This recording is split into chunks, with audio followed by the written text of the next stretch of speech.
Assalamualaikum warahmatullahi wabarakatuh. Selamat pagi adik-adik. Gimana kabarnya hari ini? Sehat? Alhamdulillah. Sudah sarapan semua kan? Yang belum, silahkan sarapan ya, sambil menyimak grup WA-nya. Sebelum kita memulai pelajaran pada pagi hari ini, marilah kita berdoa bersama-sama. Semoga apa yang akan kita pelajari hari ini dapat membawa manfaat dan juga barokah untuk kita semua. Berdoa, mulai. Selesai. A'udzubillahi minasyaitonirrajim. Bismillahirrahmanirrahim. Raditu billahi rabbah wa bil islami dinah wa bi Muhammadin nabiyyan wa rasulah.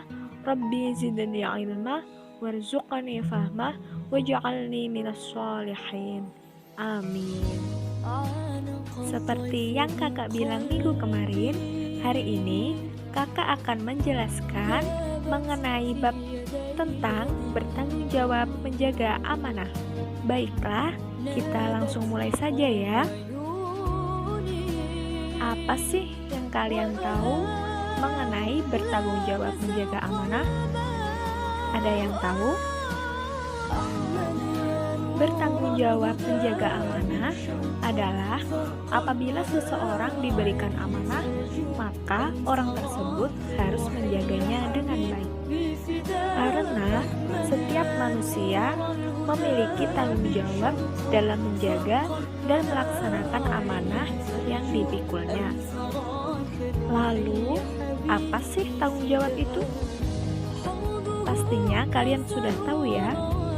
Tanggung jawab adalah keadaan di mana seseorang mempunyai kewajiban menanggung segala sesuatu yang telah diterimanya.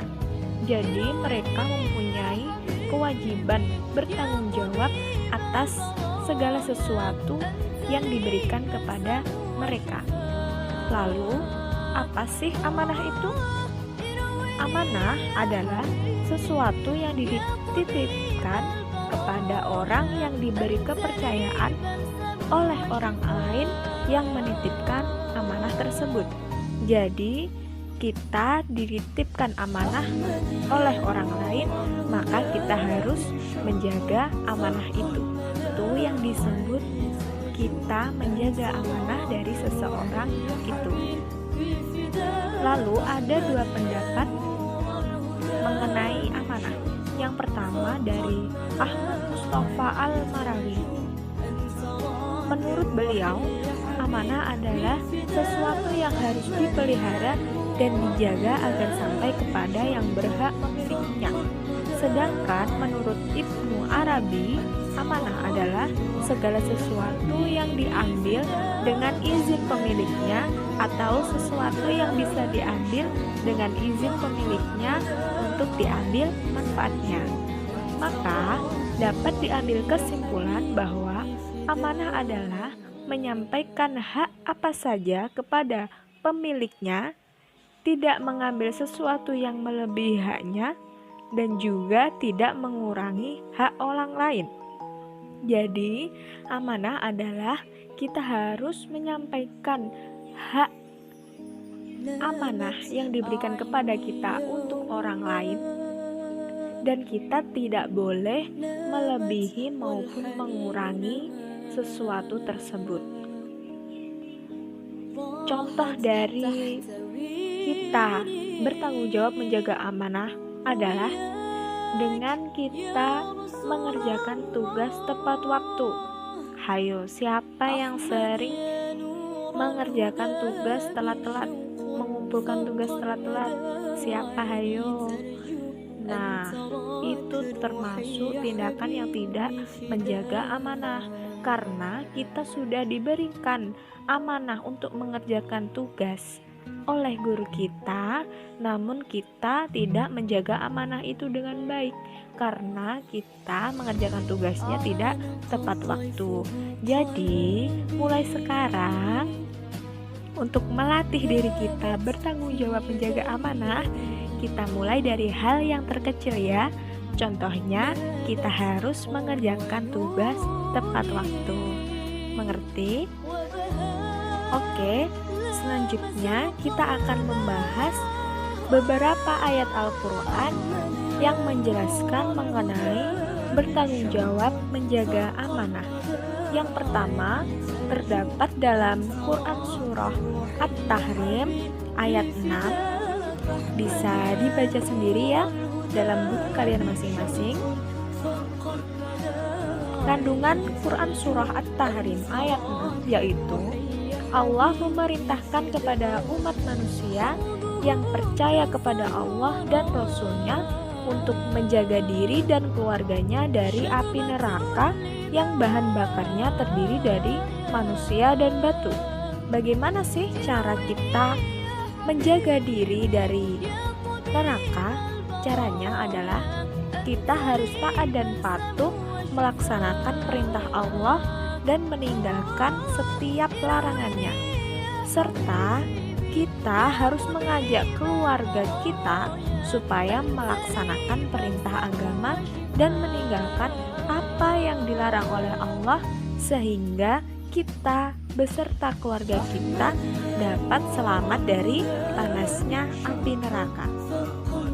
Jadi, kaitan Quran Surah At-Tahrim dengan bab bertanggung jawab dalam menjaga amanah, yaitu kita harus menjaga amanah yang diberikan oleh orang lain kepada kita dengan sebaik-baiknya, karena menjaga amanah itu termasuk ibadah dan itu juga termasuk bentuk taat kita kepada Allah dengan melaksanakan ibadah.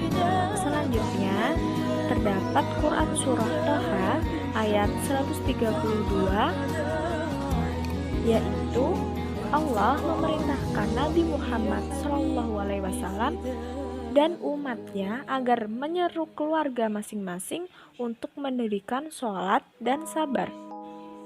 Apa sih maksudnya menyeru itu?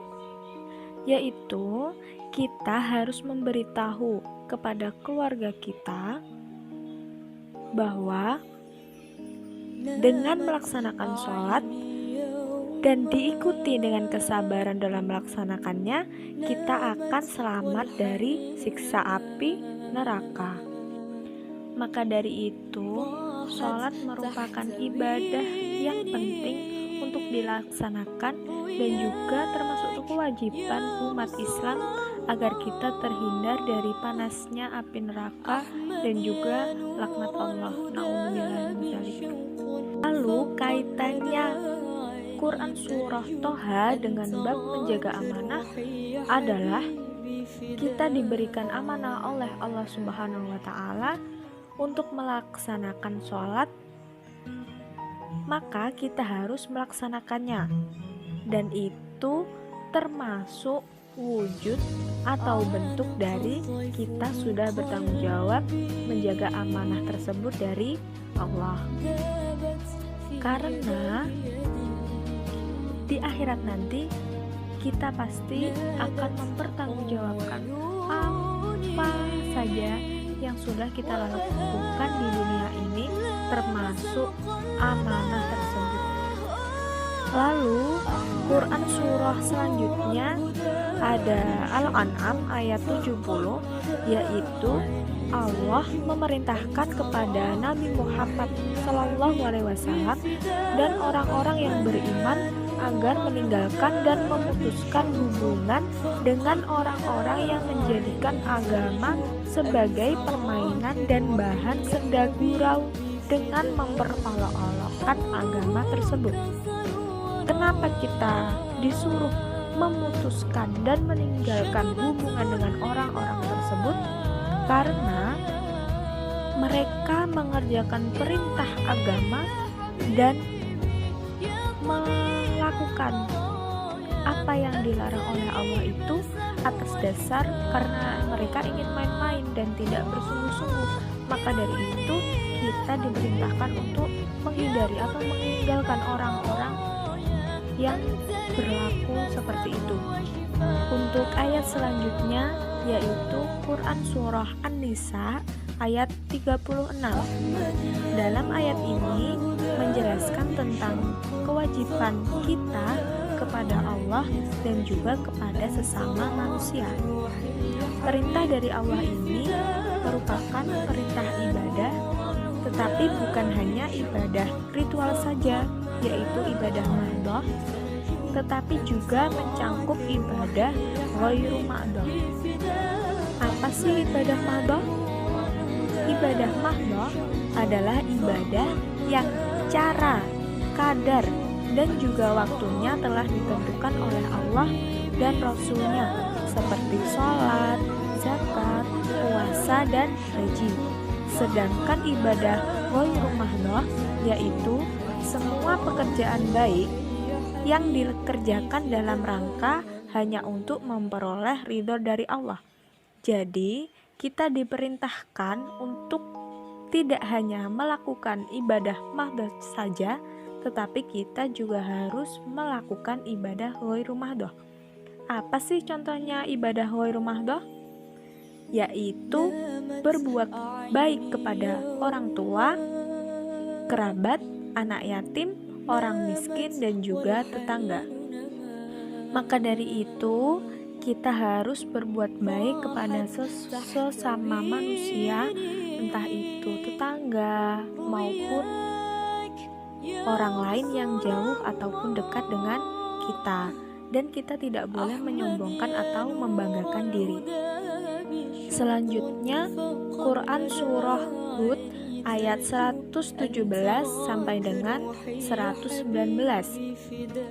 Kandungan yang terdapat dalam Quran Surah Hud ayat 117 adalah Allah tidak akan membinasakan suatu negeri apabila di dalamnya masih terdapat penduduk yang berbuat kebaikan dan tidak zalim. Sudah banyak ya cerita dari zaman Nabi yang Allah menenggelamkan negeri tersebut karena penduduknya zalim, seperti zaman Fir'aun. Lalu kandungan Quran Surah Hud ayat 118 adalah Allah dapat menghendaki semua umat menjadi satu agama, tetapi mereka diberi akal dan pikiran sehingga mereka dapat berpikir tentang ilmu pengetahuan yang mereka miliki, dan mereka dapat memutuskan sendiri tanpa adanya paksaan tentang agama yang akan mereka anut. Dan sekalipun pada awalnya manusia adalah umat yang satu dan tidak ada perselisihan di antara mereka, tetapi seiring berjalannya waktu dan setelah berkembang biak, maka timbullah keinginan yang berbeda, sehingga terjadilah perselisihan di antara mereka. Jadi, sebenarnya Allah itu bisa berkehendak sesuai keinginannya. Apabila Allah ingin menjadikan semua umat di dunia ini menjadi satu agama, tetapi manusia diberi akal dan juga pikiran, sehingga mereka berusaha berbuat dan berikhtiar tanpa adanya paksaan dari pihak manapun, dan dijadikan berbeda-beda antara mereka semua tentang kemampuan dan juga pengetahuannya. Jadi mereka bisa memilih agama apa yang akan mereka anut sesuai dengan keinginannya.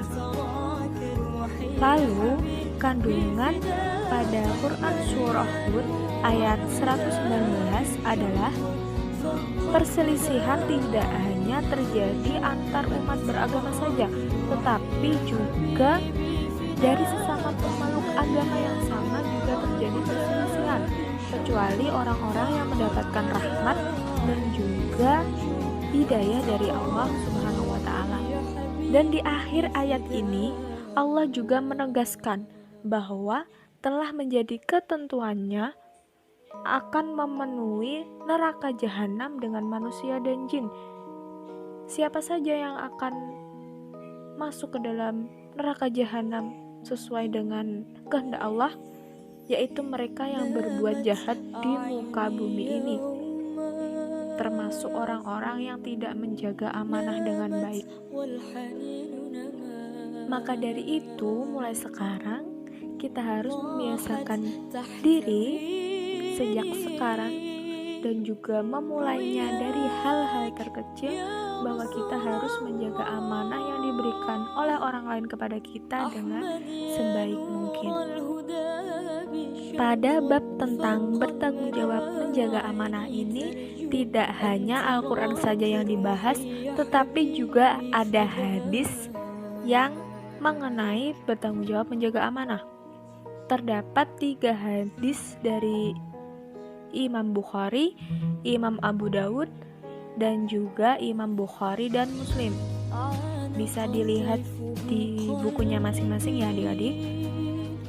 Yang pertama, hadis dari Imam Bukhari menjelaskan bahwa setiap manusia diberi tugas untuk memimpin dan menjaga, baik itu terhadap dirinya sendiri maupun orang lain.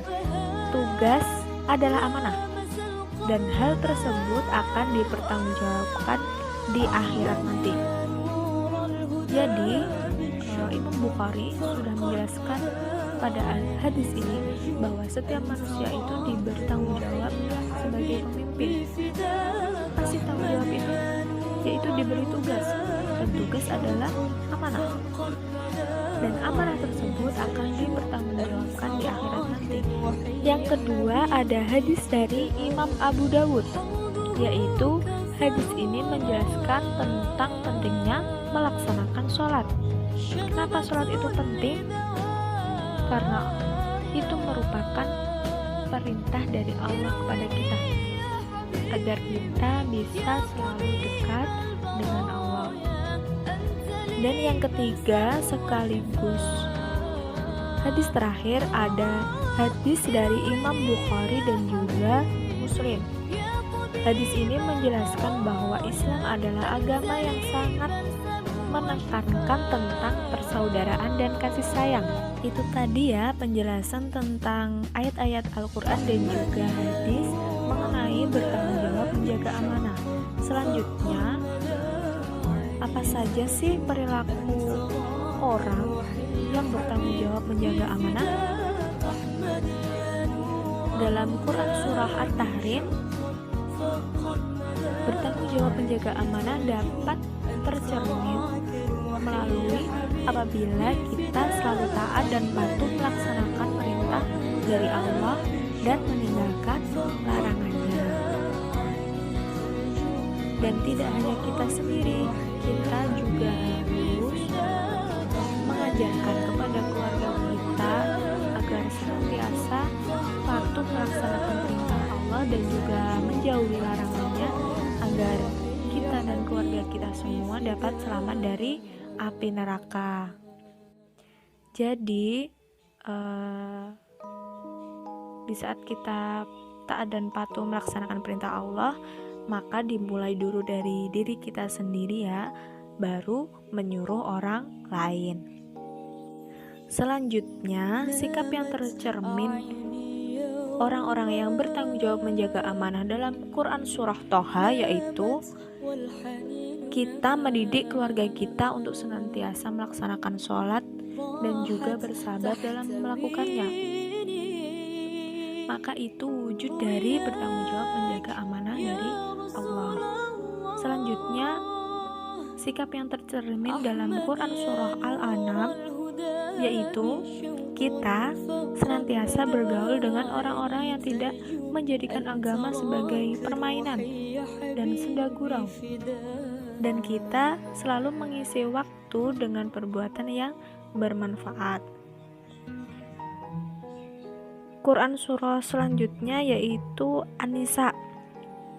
Sikap yang tercermin dalam surah ini yaitu kita harus melaksanakan ibadah mahdoh maupun ghairu mahdoh yang sudah saya jelaskan di awal tadi.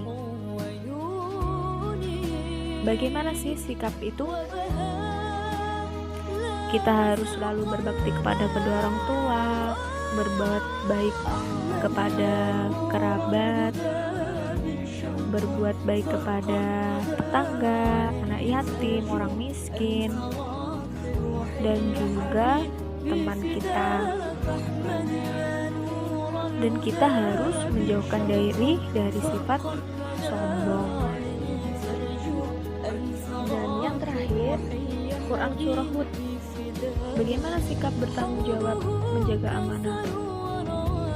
Dalam kandungan Quran Surah Hud, yaitu kita menghindarkan diri dari perbuatan zalim yang menyebabkan kemurkaan Allah, dan kita harus selalu mengoptimalkan atau memaksimalkan akal dan pikiran kita dalam menjalani kehidupan.